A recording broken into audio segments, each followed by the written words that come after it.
People ask me, is oral sex good? Is anal sex good? Is masochism, if I'm pronouncing it well, that's the one that involves beating and choking and tying somebody's neck. That is okay. And is sex toys? Can a Christian use sex toys? And these are good questions, and they're very pertinent questions. And I'm going to put this disclaimer. This is my own view from the little I know about the Word of God and the Spirit of God I have, and over 20-something years experience in marriage counseling. So this is my own opinion. Now, you don't have to take it. There's somewhere I answered this question in one church on oral sex. They didn't invite me again. But thank God this is my YouTube page, so I'll invite myself for the next YouTube video. All right, but the point is that, is oral sex okay? Is anal sex okay? Masochism, sex toy, masochism and sex toys and things like that, are they okay? Because they're becoming rampant. Are they okay in sex? Now, there are a few rules I need to point out to you. Number one, when it comes to sex in general, number one, our desires don't control us.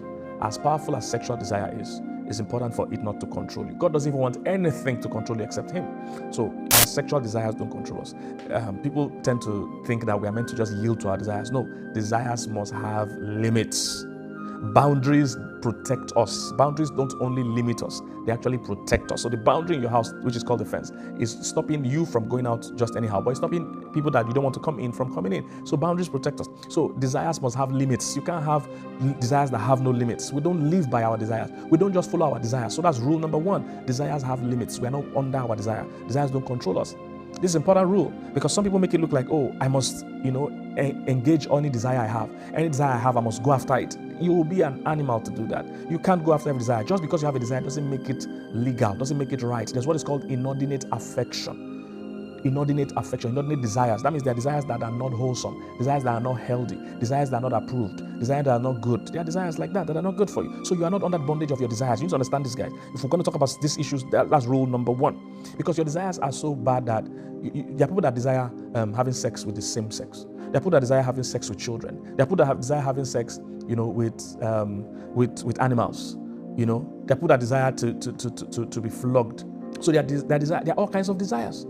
So we don't live by those desires. Okay, very, very important. There are people that desire rape. Do you understand? There are people that that's their desire, to be raped or to rape somebody. I've seen people, that's their own thing. That's their own fetish, as they call it in the sex world. That's their own fetish. That's their own thing. That's what turns them on. It doesn't make it right.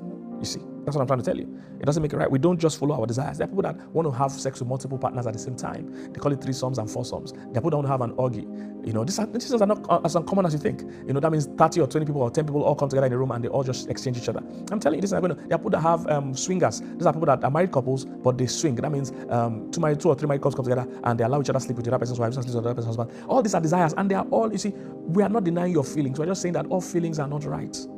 You can't deny your feelings, yes, but you need to be able to define, is this a right feeling or a wrong feeling? And can I change my feeling? Yes, you can change your feeling. You can change your orientation and change your feeling. You can. We're not subject to our feelings. No. So it's like me saying, oh, I feel like slapping someone, I feel like killing someone. So you're going to tell me to honor that feeling? No, I'm not going to honor that feeling. If I honor that feeling, there will be repercussions. Somebody will die, I will go to prison. Do you understand? So we're not subject to our feelings. Okay, that's rule number one in terms of sex. Rule number two. I'm going to give you 5 rules, then I'll answer your questions individually. Rule number 2. Is the act bringing us closer as a couple? That's the 2 people, not the 3 people, not the 10 people. Is this act bringing these 2 people, the couple, the married couple, is the act bringing them closer? Or is it making them apart, far from each other? This thing, is it making us more intimate? This act, is it making us closer? Okay, that's rule number 2. Or is it taking us apart? Number 3, is it safe?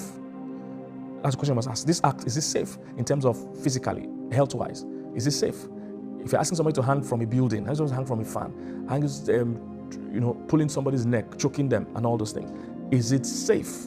Now, you need to answer this for yourself. I'm not going to impose my own ideas. Is it safe and is it healthy? Is the act the type that can bring disease, or any health scare or challenge? Number 4, I believe. Yes, number 4. Does it cause shame and guilt? This act, does it make one or both of us feel ashamed and feel guilty after the act, especially as married couples? Does it make us feel guilt and shame? If it affects how I see myself, if it affects myself, as if it affects how I believe God is seeing me, then shame and guilt is being introduced. That means something's wrong with the act. And last rule, does it put us in bondage? This act, does it, capture us and take us captive? Just using drugs or using this toy or using that thing, does it put us in bondage? Does it put us in bondage? Does it bring freedom or bring bondage to the act? Okay, so these are the 5 rules I believe you need to ask yourself before you indulge in any of these things. Now let me answer them one by one to the best of my ability. Number 1, oral sex. Personally, I think oral sex is fine because I have scriptural understanding of it. Let me give you an example. The Bible didn't really put so much. You see that God didn't intentionally put so much control on people's sex bed. He wants the husband and wife to feel free to explore. It's your bed, it's your sex, it's your spouse. Explore each other. So he didn't intentionally mention too many do's and don'ts. However, I've mentioned those rules that I think are general rules. Now, another thing you have to notice is that is oral sex bad? The question is, can I kiss my wife on the lips? If I can't, can a guy kiss his wife on the neck? He can't. Can he kiss his wife on the breast? He can't. Can he kiss his wife on the back? He can't. Can he kiss his wife's thighs? He can't. And if he can kiss any part of the wife's body, then he's free to do so. That's what I believe. And oral sex is just part of you kissing your spouse in a certain place. All right. So I believe that is okay. And medically, it has been proven that there's nothing wrong with it in terms of these are things you can research for yourself and make your decision. Remember, this is my opinion based on what I've known over the years. Feel free to discard it or accept it. It's your job. Now, number two. So I think oral sex is fine. I don't have any problem with it. Now, if both parties don't want, that's absolutely okay. You see, I've counseled couples where both of them are totally adverse to it, and that's fine. If one person wants it, the other person doesn't want it, it means they have to find a way to compromise. The person that wants needs to be patient with the person that doesn't want to see if they will grow to accept it. And the person that doesn't want to also be considerate that there is a need for the other person. And remember, marriage is about pleasing each other, not pleasing self. In fact, that's the main difference between single sex and married sex. Single sex, you're trying to please yourself, really. In married sex, you understand that you're here to serve. One is an offering to the other person. So the person that wants it needs to be patient with the person that doesn't want to grow into liking it, introduce it to them gradually, encourage them to do it, give them their time to grow. The person that doesn't want it needs to be considerate of the person that wants it and see if they can explore and try it. If both of you love each other, it shouldn't be a problem for both of you to compromise. You see, that's the main thing God always focuses on. If the love is there, most of the challenges can be solved. Love covers a multitude of sin. Love is patient. Love is kind. Love doesn't hold record of wrong. Love doesn't seek its own good. You see, so when there's love, a lot of things are taken care of. Most times when people are dragging these issues because something is fundamentally wrong with the marriage. Okay, so that's for oral sex. Number two, anal sex. Personally, I'm not a big fan. I don't subscribe to it. Like I said, this is my opinion. I don't subscribe to it. Medically, they've said that there's a high chance for you to contact something if you are practicing anal sex. And that thing is that part of your body is generally an exit. It's not an entry. Anytime somebody enters a place that the road's no entry or there's an exit, from my experience, you are arrested or you are fined. Something good is not going to come out of it. Something bad usually happens when you enter a place where you're not. In my country, in last month, they can impound your vehicle. They can seize your vehicle for driving, against traffic. So for me, it's a no-no. I'm not a big fan of it. Remember, you're not subject to your desires. Remember that. So don't make it look like, if I don't have enough sex, I'm going to die. It's not true. You developed that desire. You can also diminish that desire. Channel your energy somewhere. You can with help and discipline. All right. So for me, I'm not a big fan of anal sex. I feel that place is an exit, not an entry. And medically, they said it's a high chance. That's why they said people that practice homosexuality have a high chance of contracting HIV. Now, all these studies are available. You can cross-check it for yourself, and check it out. Okay, masochism. It's masochism. All right. I don't know the name because I don't do it.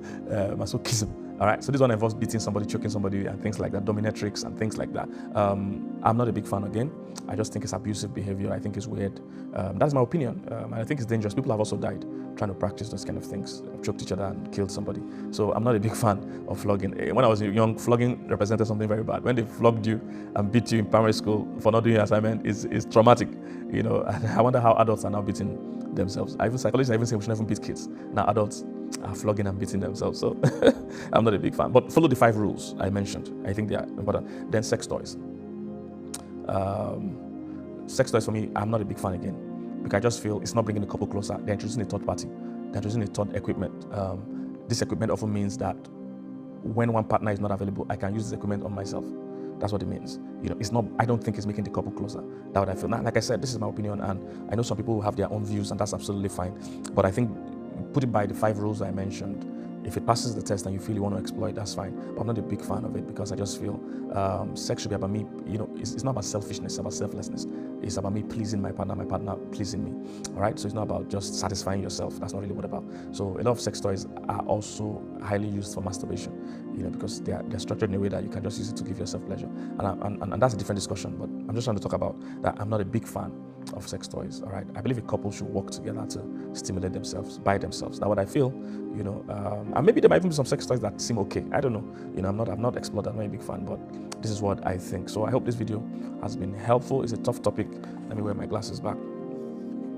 It's a very tough topic, and I'm very embarrassed right now talking about it. But I'm not embarrassed. It's a good topic. So but I promise to do more videos on sex, and send in your questions, send in things you need to discuss. Even your observations in the comment section, right? Let us know. We'll discuss it. We'll all rub minds. But I've made up my mind that we need to put more content out sexually, especially for Christians. All right, so that this world won't contaminate us with their own ideas. All right, hope you've been blessed. Don't forget, you can reach us if you need counseling or you want to be a certified relationship coach. We have courses. If you want to be a sex therapist, we have coaches. We have courses for everything on our academy. So hey, get in contact with us. If you need counseling, get in contact with us. Our team is available to provide counseling. Subscribe to